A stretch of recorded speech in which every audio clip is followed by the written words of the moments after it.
During the 507th day of the war in Ukraine, the fighting was mainly concentrated in these areas. In Bakhmut front, fighting continues in the area south of Rostolivka-Vesele line.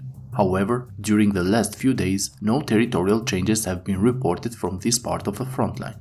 In the south, the battles are very fierce in the direction of Klishchiivka-Vremivka line. It is reported that the Ukrainian forces have cleared all the areas east of the Siversky Donbass Canal.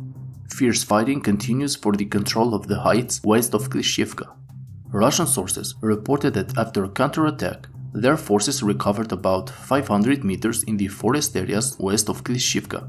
But at the moment, this news is not widely confirmed and contradicts what the Ukrainian sources are saying. For example, in these images taken from a video posted just a few hours ago on Telegram, soldiers of the 3rd Assault Brigade of the Ukrainian army are seen clashing with the Russian forces in the forest areas southwest of Klishchiivka. These images refute the claims of the Russian sources that the front line was pushed 500 meters to the west following their counterattack. As if the difficult situation of the Russian forces on the Bakhmut front is not enough, another general of the Russian army seems to have been dismissed by the Russian Ministry of Defense. As reported, Major General Vladimir Seliverstov, commander of the 106th Airborne Division, has been dismissed by the order of the Minister Shoigu. This is the second case in just a few days that a Major General of the Russian army is forced to leave after the dismissal of Major General Ivan Popov 3 days ago. Like Popov, Seliverstov enjoyed a great popularity and trust among his troops, who say that they are demoralized by this news. From the Ukrainian point of view, Seliverstov is seen as a person responsible of war crimes, since at the beginning of the war, the units under his command were involved in war crimes against civilians in the northwestern areas of Kiev region. In Vremivka front, Ukrainian forces have resumed their offensive actions on a larger scale. As reported by sources on both sides, the Ukrainian offensive is currently focused on two main directions, in the direction of Pryytne as well as in the Urozhaine Staromaiorske line.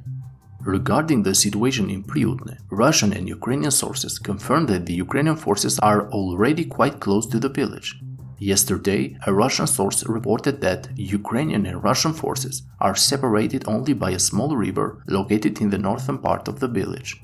At the same time, the Ukrainian army continues to exert pressure from the western direction, where a slight advance of the Ukrainian 36th Marine Brigade towards Pryytne is reported. In the other part of the front, on the Staromaiorske Urozhaine line, the clashes are even more intensive. Recently, in this part of the front, the Ukrainian command has sent other reinforcements, amongst which at least one battalion of the 93rd Mechanized Brigade, which is one of the most experienced units of the Ukrainian army. The Ukrainian forces are attacking the Russian positions from three directions: north, northwest, and from the east in the direction of Urozhaine. Russian sources say that the number of armored units of the Ukrainian forces has increased a lot over the last few days, and that their forces are expected to be in a difficult situation in the coming days. Regarding the situation of the Wagner mercenary group, it seems that they have already started their activity in Belarus. Ukrainian sources reported that several hundred members and a large number of weapons have been transferred from Russia to the area of Osipovichi in Belarus, where the Wagner camp is located.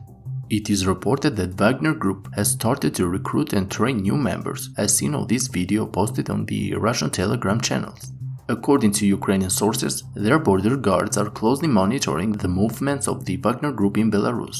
As mentioned on our previous videos, a good part of the Ukrainian media believes that Wagner Group was moved to Belarus in order to gather the necessary resources to start a new offensive on Ukraine, this time from the Belarusian border. That's all for today's video. Please don't forget to help the channel grow by liking the video and subscribing, and also for those who want to support the channel, you can visit my Patreon page. Thank you.